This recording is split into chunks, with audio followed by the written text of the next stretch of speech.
we never. In the shadows where the spirits weep, unseen souls continuously.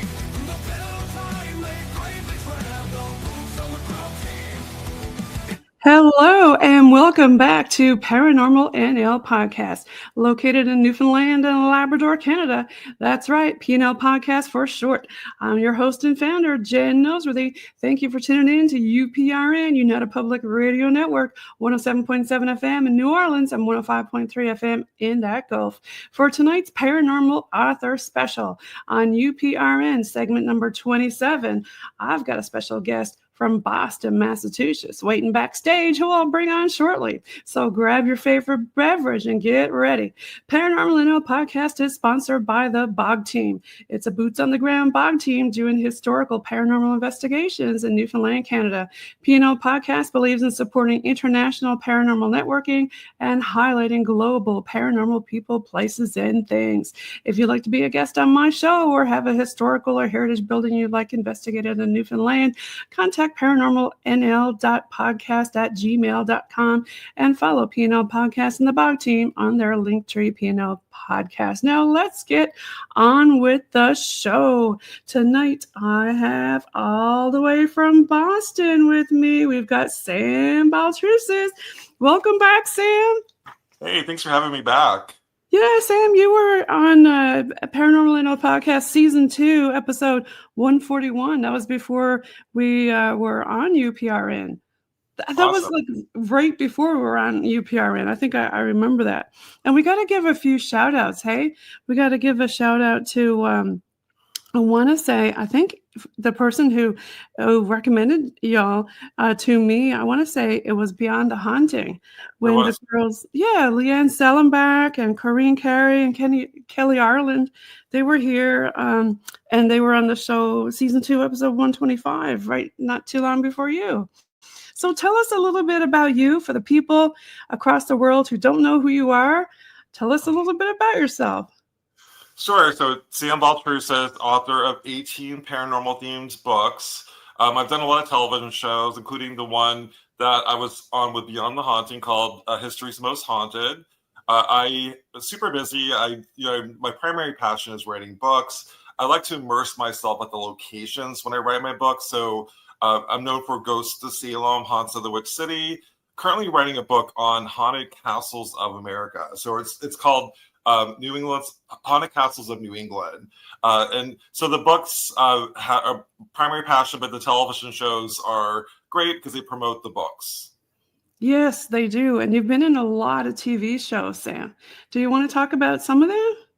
Sure. Yeah. I mean, like the TV, I will say this, like currently the way TV is running, so what's good about it is the Travel Channel is re-airing everything that I've ever done, like over and over again. So it's awesome. But it's to the point where like when you turn on Travel Channel, it's like, oh, it's Sam again, and I think that, that's awesome. So the shows that they keep re-airing is Most Terrifying Places. I did a segment on the U.S. of Salem and also, of course, Salem, Massachusetts.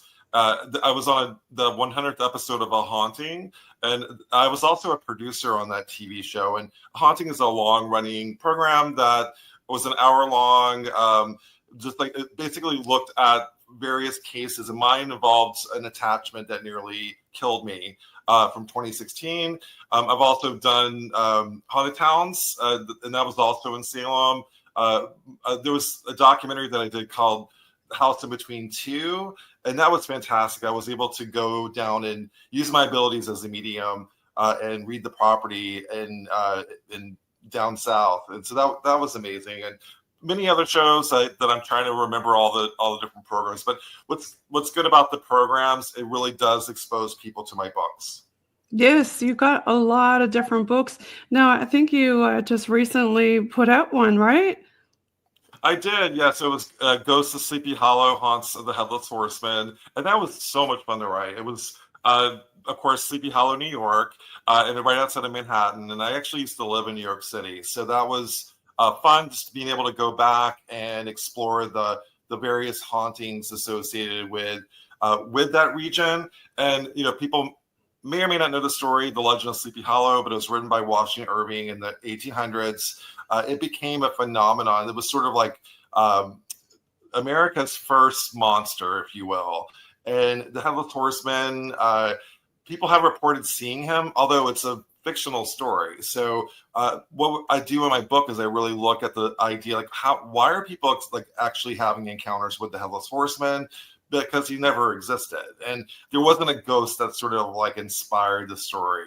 And I also looked at the others, folklore and the legends. Sam, going back to that Headless Horseman, could he be like when I was talking to Patty Negri recently? Could he be an egregore, something because people talk about it so much? It actually, appeared and is thriving because people are talking about it.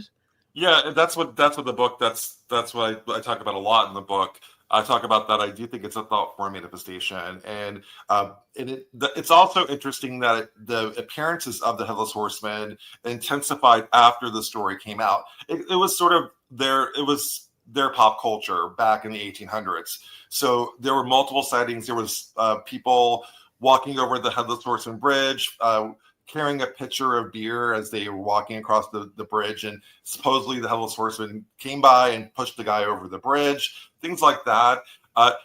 Do we still have Headless Horseman sightings? We do, but it's not as well documented as they were in the 1800s. So I do strongly agree with Patty Negri that I do think it's an egregore thought form manifestation. Yeah, and I want to say congratulations for being on the top 100 list. That's awesome. Yeah, I mean, 3 of my books this past week have been on the top 100 list, and even just breaking one book into the top 100 is a big deal. So Ghost of Salem is regularly on the 100 list, but I've had Ghost of Sleepy Hollow, I've had my book Paranormal Provincetown, which was written several years ago, appear on the list. Of course, Ghost of Sleepy Hollow, and Cambridge, which has been kind of a hit lately, and that was my second book, and I'm kind of surprised that one keeps appearing on the book on the list. But I also know that my books, people kind of refine them, and I love it when they do. And out of all the books that I wrote, the one that never really got the publicity or the attention was Ghost of Cambridge, and that was after Ghost of Boston and before Ghost of Salem. And now that people are finding it now, it's amazing. It makes me happy.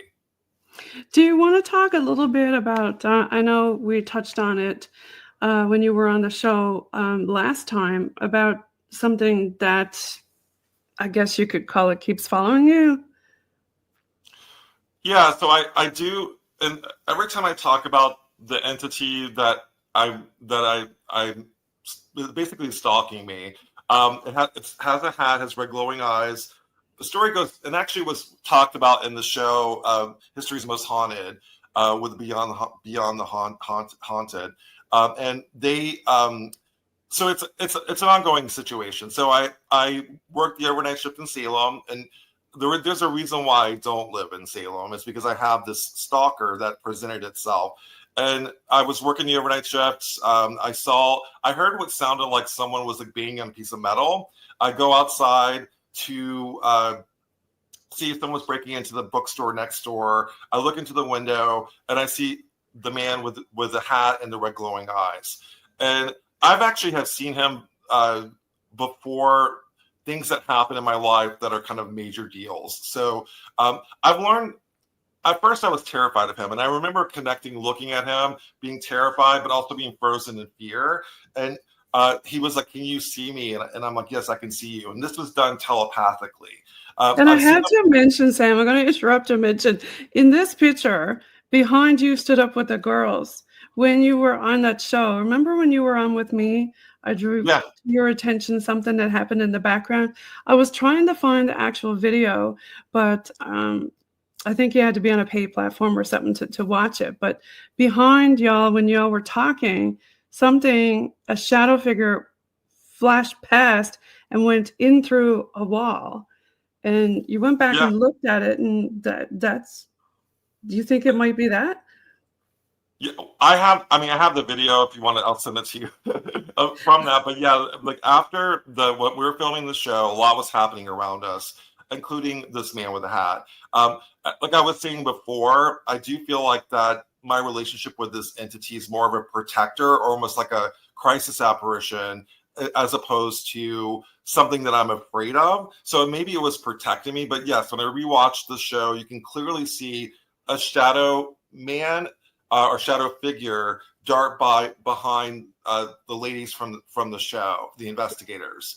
And so that was shocking, because I thought maybe it could be someone on a bicycle. It could be, I'm still not sure what it was. I did bring it up to them, and they said that because we were in a sort of a busy part of Salem, it could have been someone slipped by behind us, but it just moved so quickly. Right, and it went into a wall, like it Yeah, didn't it did go go into a wall. behind the wall, because I didn't notice it until my husband pointed it out, and I was like, oh. So we kept rewinding it. This was, right after, I think, right before I talked with you before last year, I want to say, and yeah, it definitely went into the wall. But do you want to tell folks more about the actual entity and how, not the entity per se, but the history of how you related to some of the township things in that episode? Yeah, so just to reiterate, every time I do talk about it, I give it energy. So I really don't like giving it more energy than I should. But I mean, since we're on the show, I'll give you some backstory. So it's one of those things where now I feel like it's more of a crisis apparition. But the whole backstory to it is, so once I realized I was related to the Putnam family and to other people that are connected to pretty heinous crimes in New England, that's when it presented itself. So my theory is that perhaps it's a family member from the 1600s. The way he looks, it's not the typical hat man, if you will. It has actually kind of a pilgrim Puritan hat. And so I think perhaps it's a family member, and that's when he presented himself, as when my mother was going through genealogical research, and she found that we're related to the Putnam family, but also to Lizzie Borden as well. So I do think it's something related to that. And again, when my father passed, my stepfather passed, I saw him. I actually had a fire last year that destroyed my home. Oh my gosh, Sam, I'm sorry. But the point is, I saw him. He was trying to warn me, Okay. So I do view it. As almost like, hey, a good thing. Yeah. Well, it's not. Well, he warned you, right? Did he warn you to get out? You don't want to see him. Oh, okay. Okay. Yeah. Well, I guess we can switch gears and move to another topic. I know we were talking a lot about some of your TV appearances, but you've also got a lot other on the road appearances this year. You're all over the place. I am. Yeah, I travel a lot, and that's great because I'm able to meet people all over the country. I would love to come to Canada, actually, because I do. I've shot several shows in Canada. I did Paranormal Nightshift. I filmed there. I flew into Toronto a lot to do a lot of filming. So some of the shows, especially now with the current climate, they'll just air in Canada. So it's nice to. I would like to go back to Canada. Well, we would love to have you here. Come back. But this year it's all over the country. I'm doing events. Dragon Con's a big one. It's in Atlanta, and that's in August. There's an event called Paranormal Rockdown in Wisconsin, and that's at the Broadhead Manor, and that's in July. I'm doing an event in New Hampshire on July 17th. That's happening. But I'm also doing my own personal events, and I'm doing this amazing event on Halloween night, and there's only actually a few tickets left, and probably by the time this airs, it's going to sell out. But this is at Skeen Manor, and that's in Whitehall, New York, which is upstate New York, and it's right outside of Vermont. And beautiful, beautiful location. Before I go there, I don't necessarily know the historical backstory. I just know that the energy from that place, especially the woods behind it, is just so magical. And what is it about the woods, right, Sam? Every time we do investigations, the spirit box tells us stay out of the woods. Yeah, I mean, my experience, it says go into the woods. So I really I'm really interested in the woods behind Ski Manor. But yeah, I think there's elemental energies, and I think that's a lot of people, especially in the paranormal field, they kind of categorize what they're dealing with. They automatically want to think it's like a demonic or and it's not. It's actually elemental in nature, and I think that there's a lot of elemental energies in Ski Manor and the land behind it. That's interesting you mentioned that, because recently we got one that said, I've been here 1,000 years and this land is cursed. I mean, like you said, you just don't know what it is you're dealing with or talking with.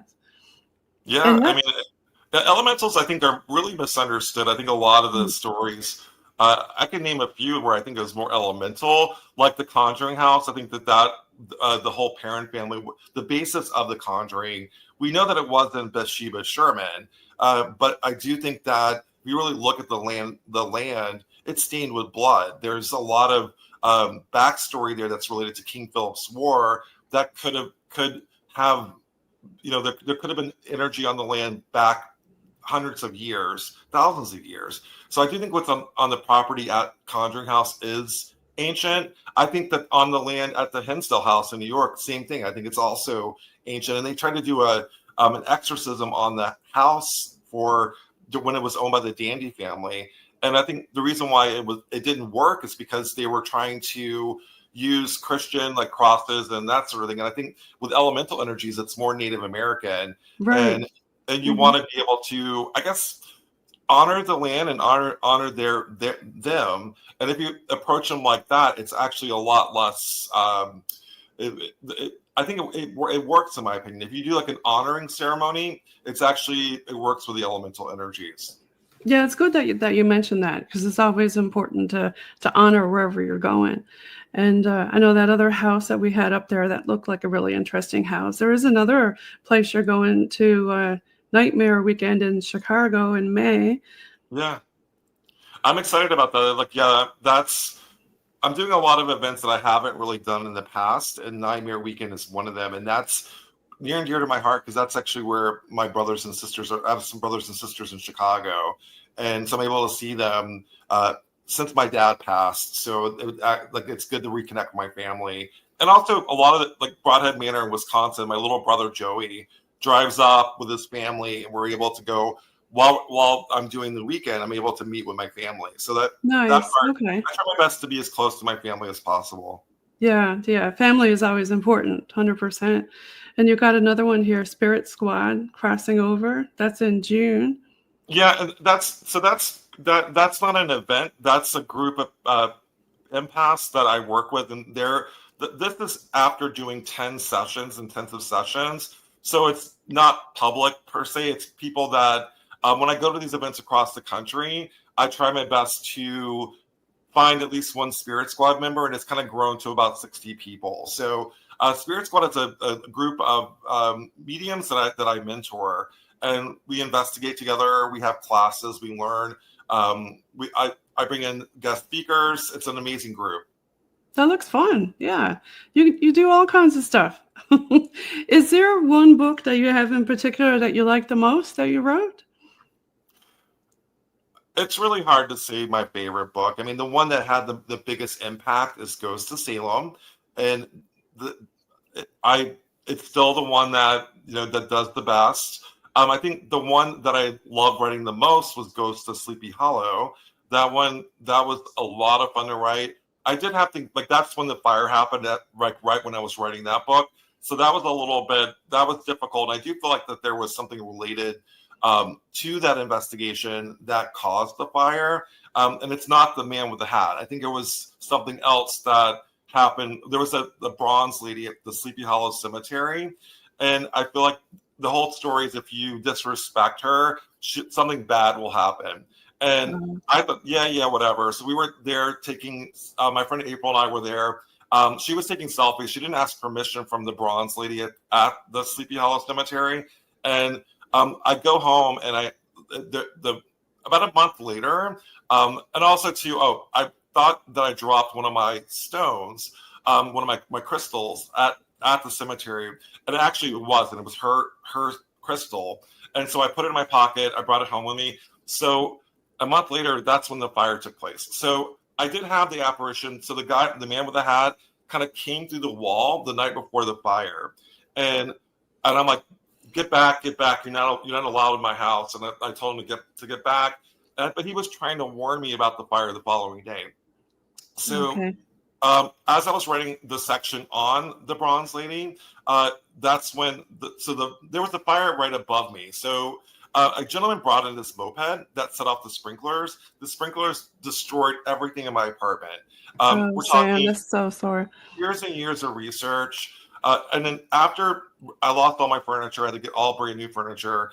And then so while I was, I had 2 days to get out of my apartment. I was living out of a hotel. And luckily my computer was saved. It was sitting on my desk. That rock that I took accidentally from the Bronze Lady, the statue, I kept that rock as well. I was able to salvage some of my research, but everything else was lost. And then I'm like, you know what? I somehow pissed off the Bronze Lady. So I go back about 3 days later to give the rock back to the Bronze Lady, and I did an honoring to her. I'm like, I'm so sorry if we offended you in any way. We brought the rock back, and then the energy shifted at the location. And so this is a legend. Yeah, this is a legend that a lot of people have experienced, and I thought that it was bogus, but now I believe that this could actually happen. Yeah, I mean, it could. You never know, right?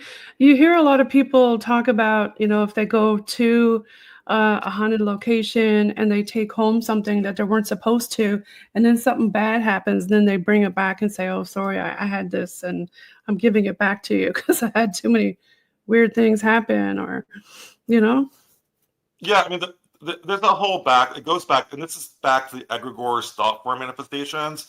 I do think the kids go there and they like smack the Bronze Lady, and things happen. So I think that this energy, whether or not it's actually a curse, I'm not sure. I just think that I didn't go in really thinking that the curse could have happened. Like I never thought that in a million years that it would result in my apartment being destroyed.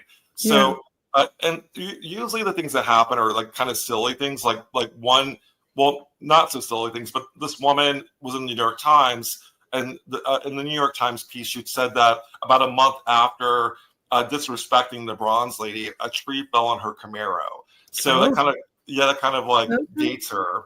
And so yeah, I mean, I think the stuff people have had experiences there, whether or not it's actually the woman behind the statue, because there is a real woman that the statue is basically based off of.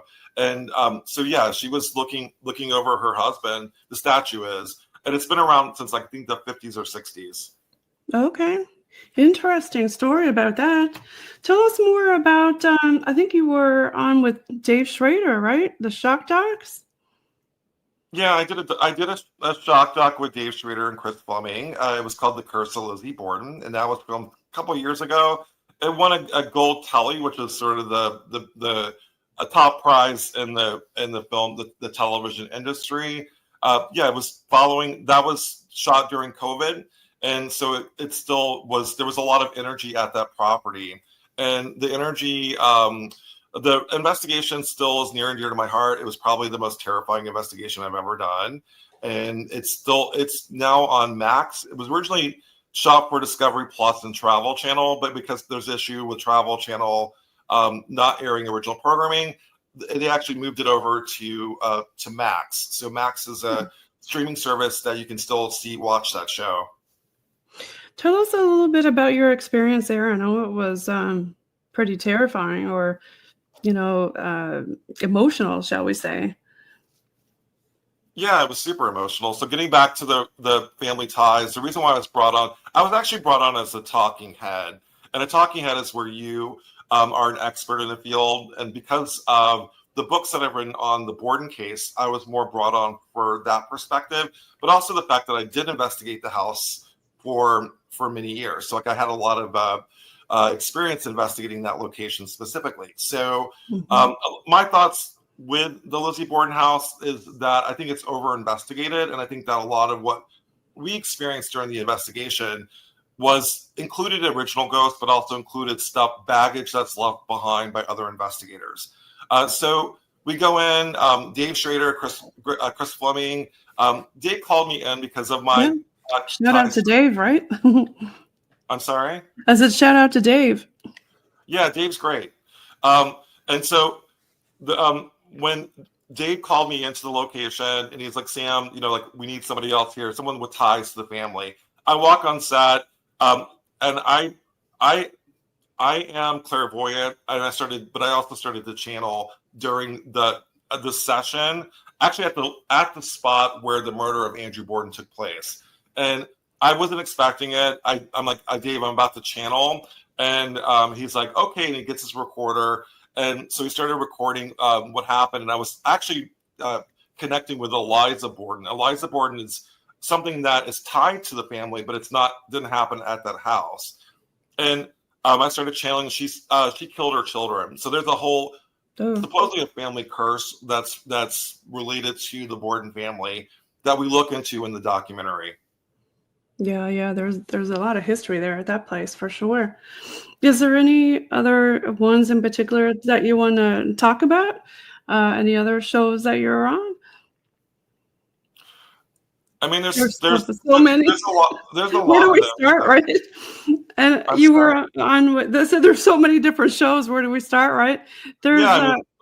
I mean, The House in Between Two was filmed, and I was brought in as a medium as well. So what's good about the Curse of Lizzie Borden is that I kind of came out of the crystal closet, if you will. So I'm like, look, when I go on investigations, I work as a medium, and on that show was when I kind of did it for the first time publicly, and not as a historian that I normally am on shows. So I did House in Between Two as a medium for the first time, on a show after filming Curse of Lizzie Borden, and that was great because he brought me in with a blindfold, and I didn't know where I was going. And for people that don't know the House in Between, it's in Mississippi, and it's like this small house that has a lot of paranormal activity. Steve from Ghost Hunters is the executive producer, so he was actually on set at the house. I didn't know where I was, what the whole backstory to the property. So they're like, Sam, come on the property and just read it. And I'm like, well, can I use dowsing rods a lot? I love dowsing rods. Yeah. Can I use my dowsing rods just to kind of give me feel the property? And they're like, no, we just want you to read the land. So I didn't know where I was. I walked around the land, kind of like feeling the energy of the property. Right. And I picked up something pretty intense. And this is, I didn't know where I was going, so I couldn't, of course, do any research on the location. And I picked up a lynching and on the property, and I'm like, there was a really brutal, heinous murder that happened right over here. And I didn't want to go on camera with it because I didn't know if it happened or not. And it was really hard for me. So I was actually validated by history, and also there's another medium that joined me after that was able to validate what I was picking up. And that was amazing to have that validation.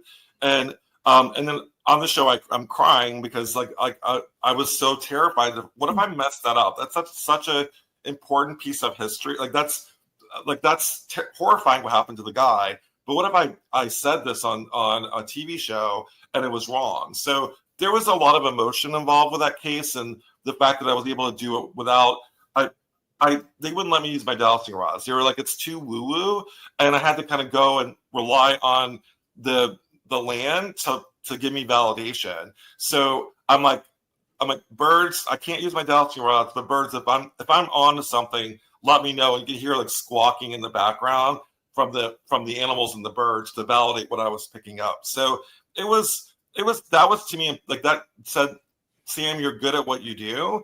And it gave me validation, not only from other medium, another medium, Jill, who was on set, but also it gave me validation from the spirit realm and from the animal realm too.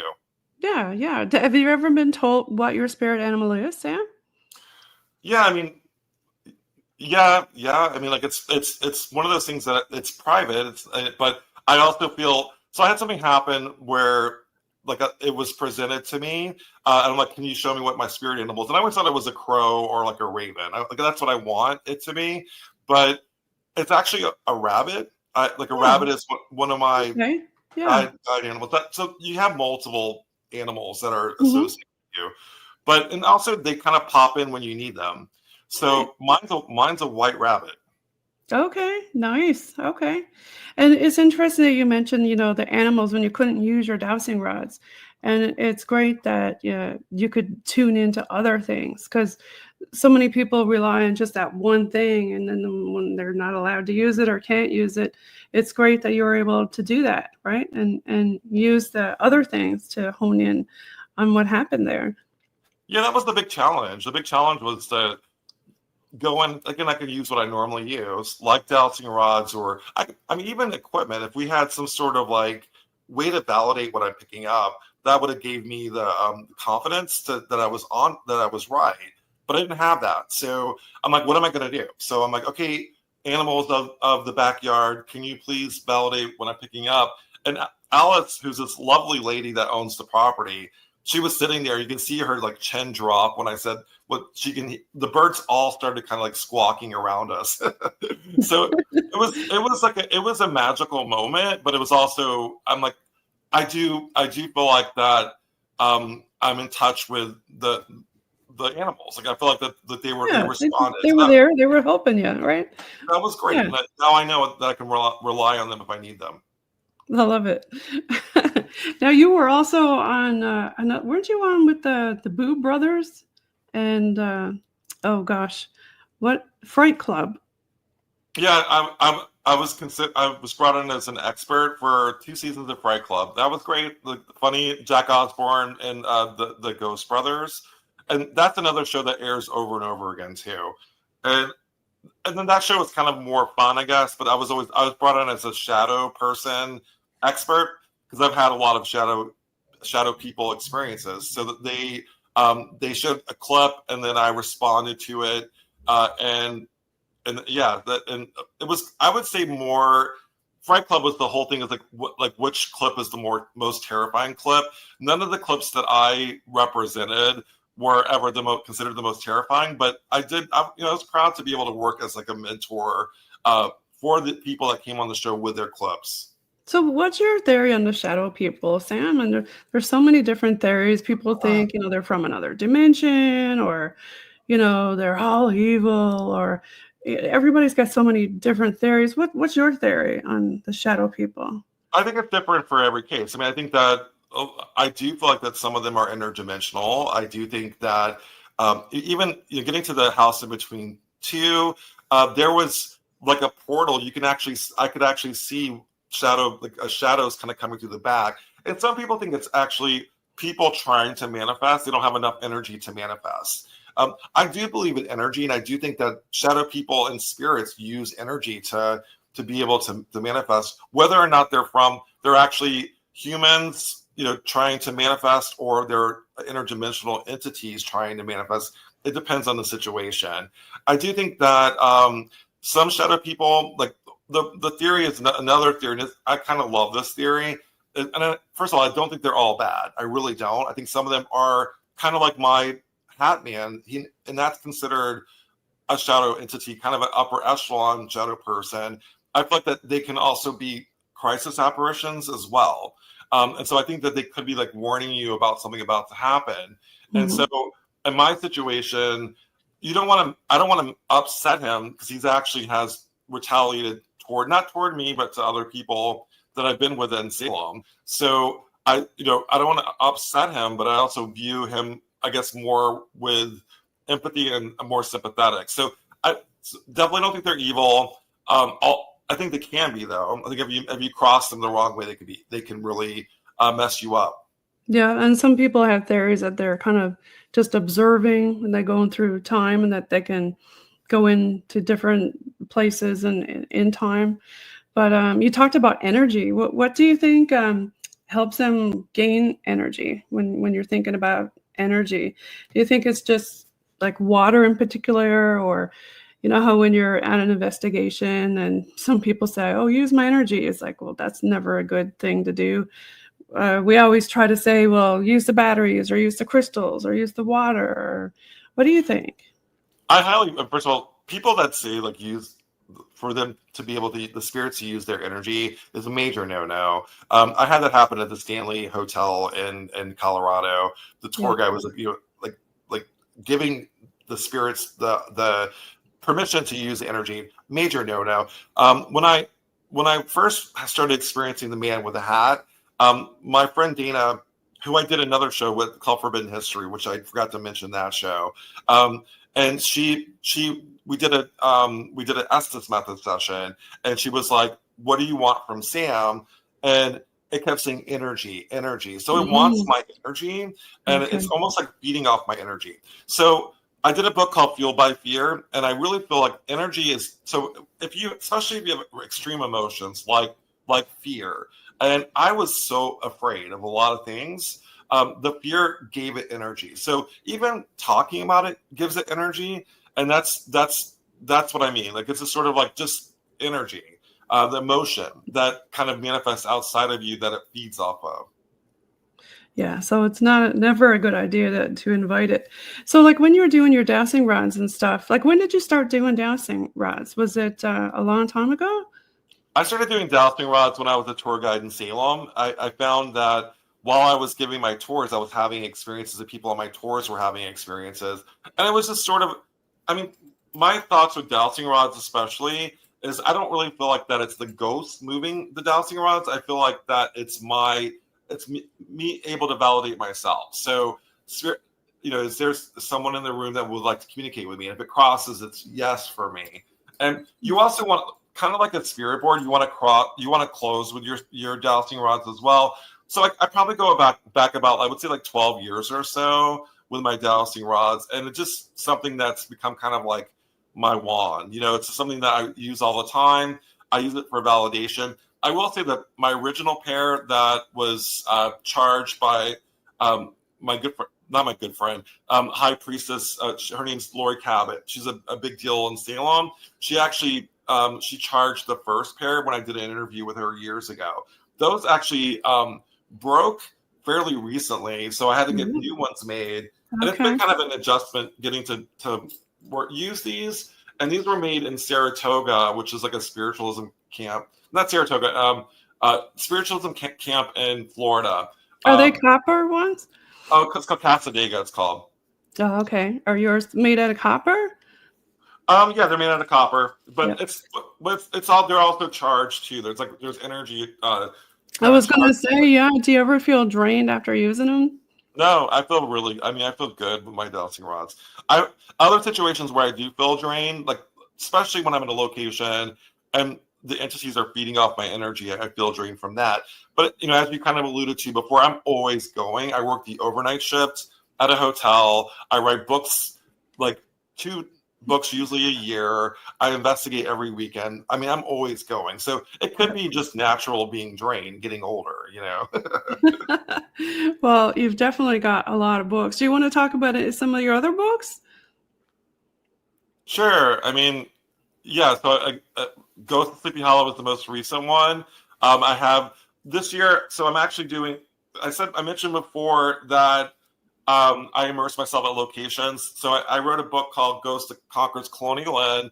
And this is my first single location book. And the reason why it's important, we're coming up on the 250th anniversary of the Battle of Concord in Lexington.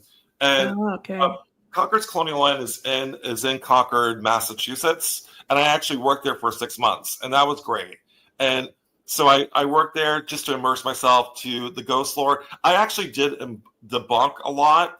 There's a whole story in the Room 24 was used as a makeshift hospital during the Battle of Lexington and Concord. And the truth is, the room that they say that was the haunted room or were used as a hospital actually didn't exist in the 1700s. So I debunked that in the book. But I did talk about, there is a lot of ghost lore that's picked up at that location. So it's considered one of the most haunted inns in Massachusetts, possibly in the country. Do you have a favorite location that you go to? I know you've been to a lot of different locations, but do you have a favorite that you like to keep going back to a certain location? So there are locations I wouldn't consider necessarily always my favorites, but they're locations that keep calling me back, almost unfinished business. I mean, like you said, I've investigated so many locations that I almost get to the point where if I do it too much, I go on to the next one. The one that I'm doing a lot lately, it's called Wilson Castle, and Wilson Castle is based in Proctor, Vermont. And that's a location that I've been going to, I would say like 3 or 4 times a year. I'm currently writing my book called Haunted Castles of New England. So Wilson Castle is going to be a major player at that location. So that's a location that I go to a lot. And that's really the reason why I like it so much is just the property and like learning, like, and also the fact that it's the person that owns it, her name's Denise. She's lovely. She's a wonderful person. So I just like going back there. The energy's good. It feels positive. I feel safe there. So I like going back there. There are locations that I've only investigated once that I can't wait to go back to. But it's a place called Broadhead Manor, and there's the Paranormal Rockdown happening in July, and that's in Wisconsin.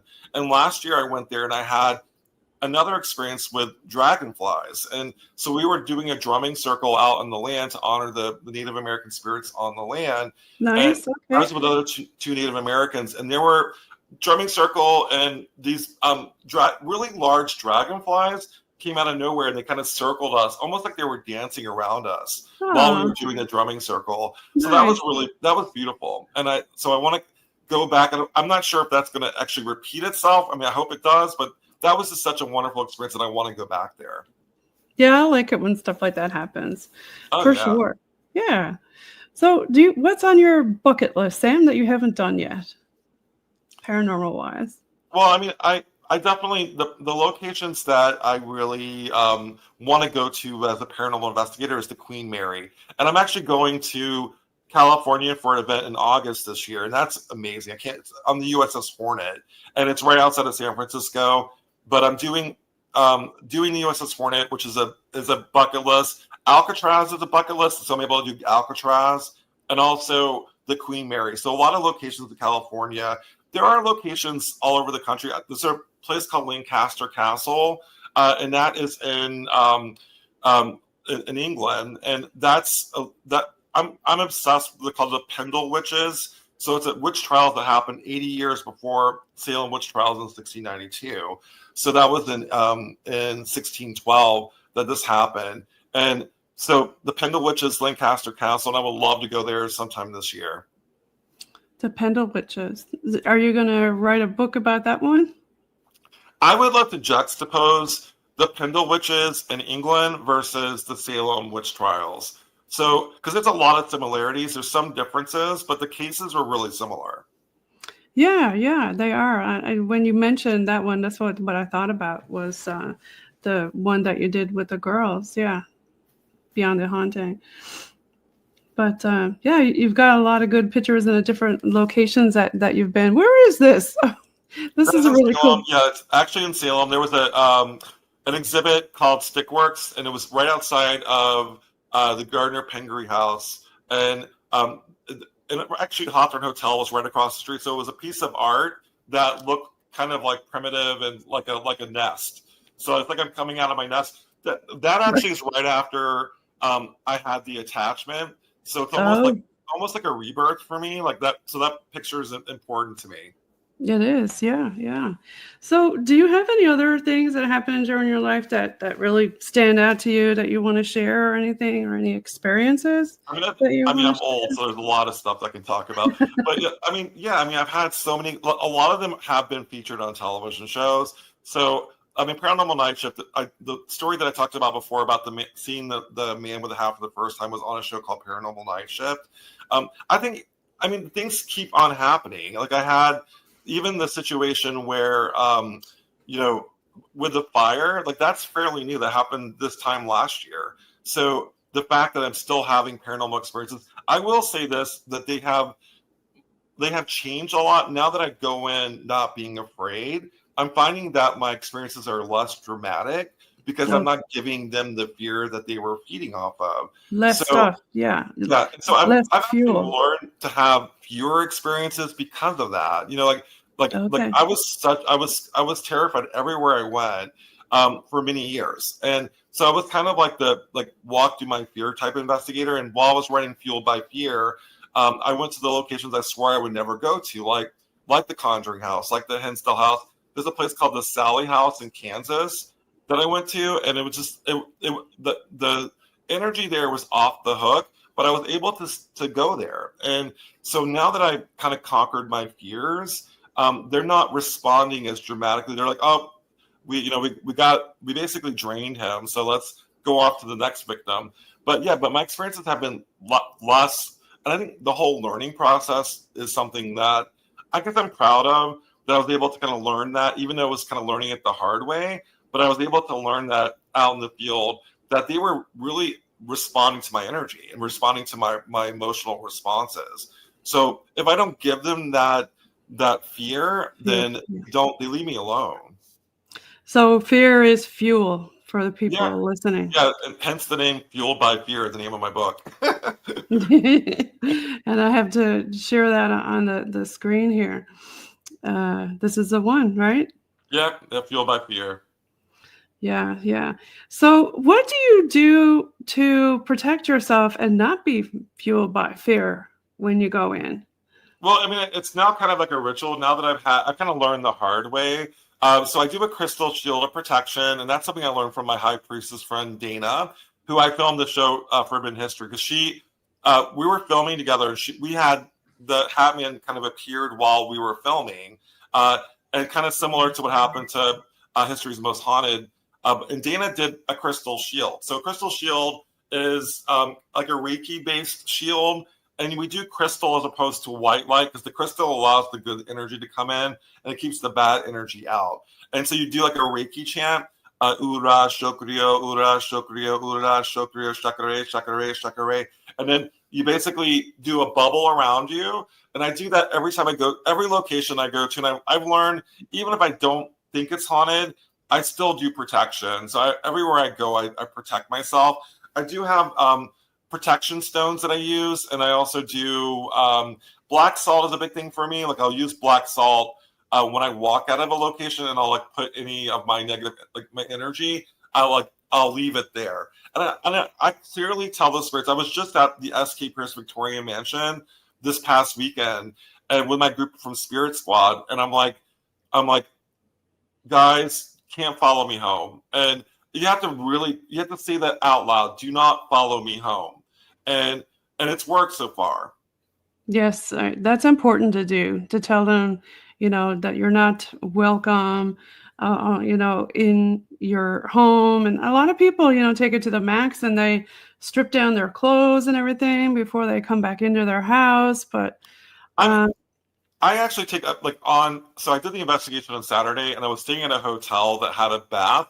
I actually did take a salt bath I use lemongrass. Lemongrass is a really great way to kind of get rid of any negative energies. So I do. I mean, I don't strip down when I soon as I get home, but I do feel like that. You have to physically cleanse yourself. Yeah, a lot of people say doing a salt scrub is really good. Yeah. When you're having your shower and that, or I've had people say, put salt under your bed to absorb stuff. I mean, there's so many different techniques and stuff that people use, right? Yeah, I mean, everyone's different. I mean, what you basically go with what works for you. What works for me is a multiple, a lot of things. So I make sure I'm as protected as possible. I will say this: I do the crystal shield of protection, and when you do the bubble, you have to also do it beneath your feet, because I actually had something kind of come through the ground before. So even if you put protection up, like a wall of protection or a bubble of protection, make sure you do a bubble, and also go beneath your feet as well. That's interesting. Now, what happened? You said you had something come out of the ground. What was that? Yeah, so I do what I call a seance, and seance is my tweaked version of a seance. And you mentioned Patty Negri. I actually have taken her classes. So when I was doing, so to kind of take control of the seances after filming Curse of Lizzie Borden with Dave Schrader, we actually did a seance at the end of the show, and it went awry. Dave Schrader got taken over. So I'm like, you know what? I want to do a seance and do it my way and take control. So I trained with Patty Negri, and I highly recommend her classes. She's amazing. Shout out to And Patty. I do my tweet version of it called a seance. And so I was doing a seance at a church, and it was actually an old church from the 1600s in Winchendon, Massachusetts. Not expecting anything to happen. And we were connecting with spirit on the land. We're actually connecting with the Native American energies on the property. And below came something that kind of went beneath my feet all the way up. I actually got lifted up and thrown on the ground like a rag doll. Oh, gosh. Yeah, it was horrible. So, but I learned the hard way, and we say, like, what's interesting, we had 2 cameras recording the seance, and as soon as the entity like took me over, if you will, the camera shut down, which I found really interesting. We had audio, all the audio shut down, so the energy was just overwhelming that it shut down all the cameras. Wow. And there was a group of like 15 people that literally saw me get lifted up and thrown on the ground like a rag doll. That's and so scary.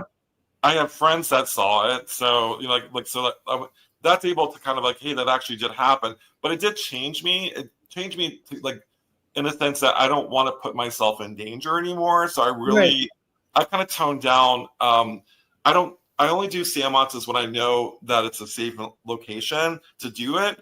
And you have to be careful. Like that. Well, exactly, because you don't know what you're channeling, right? Exactly. And so this was, I mean, it's not the D word. It was actually elemental, but it was a very, very, very powerful elemental energy. So the fact that it can lift me up, and almost my hands were lifted up almost like a tree.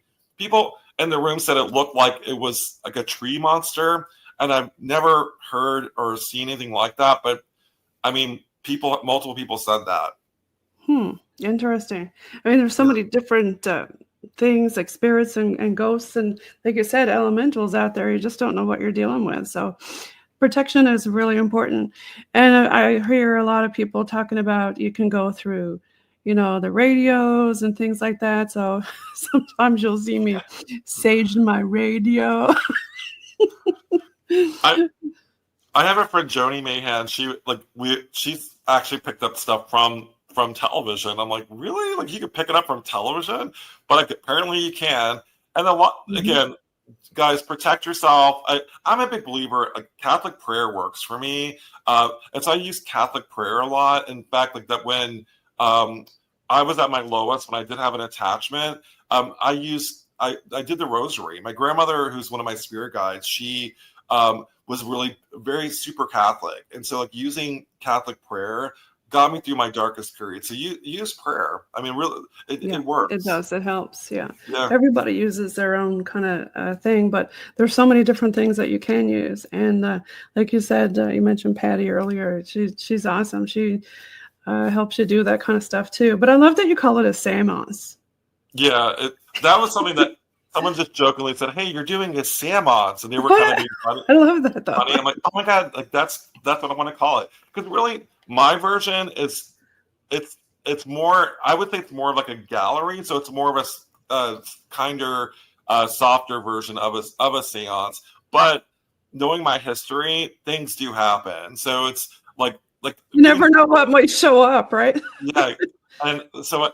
It's definitely, my goal is not to attract the darker energies. It's to give a voice to those without a voice. So it's giving a voice to the spirits at the property. Like I did one at Broadhead Manor last year, and it was beautiful. It was like it was Native American energies. So it's a safe and controlled environment where you lift the veil, open the circle for the spirits to tell their story, and hopefully tell it correctly. And then you ask them kindly to step back so they don't follow you home.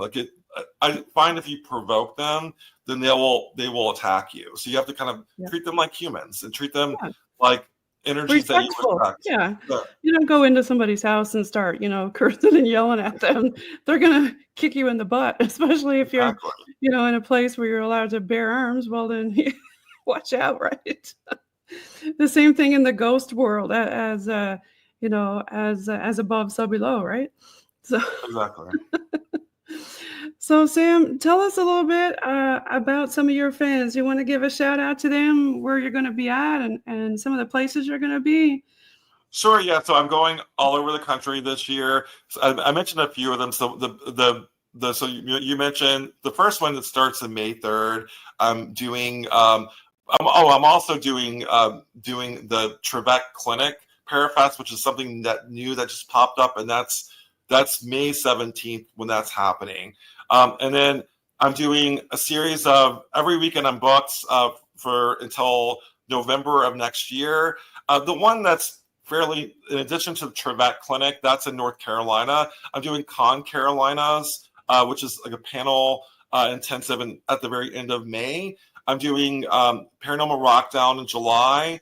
I'm doing Dragon Con, which is a big deal. That's happening in August. September is the main horror and paranormal convention, and that is in Augusta, Maine, and that's happening September 6th, 7th, I believe. The first weekend in September. There's a new event in Fort Wayne, Indiana that I'm doing in November, and that's the Mysteries of the Fort in Fort Wayne, Indiana, and that is the first weekend in November. And of course, we have the big Spirit Squad investigation at the Skeen Manor on Halloween night. I probably, by the time that this airs, we won't have any tickets left, but I would love to record it somehow because it's going to be amazing, and that's Halloween night that we're doing that. Oh, and I'm also doing Wilson Castle with my dear friend Heidi Kemper. She and I do a lecture together, and then Monique Tusoon, who is my drag queen investigator. That is the USS Hornet in California, the one that you just popped up earlier. So a lot of events, guys. Can't wait to see everybody. And hopefully I'm coming to a location close to you. So everybody, follow Sam Baltrusis. You're going to love him. And read all of his books and check out all of his cool events all over the place. And we'd love to have you back to Canada.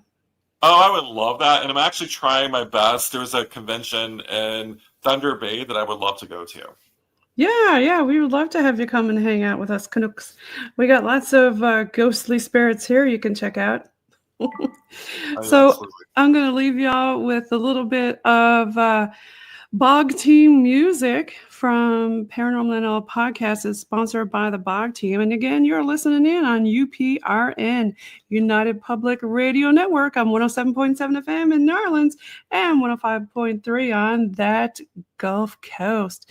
Now, let's get on with a little bit of music. Thanks so much for being on the show today, Sam. Thanks for being back. Thank you. Have a good night.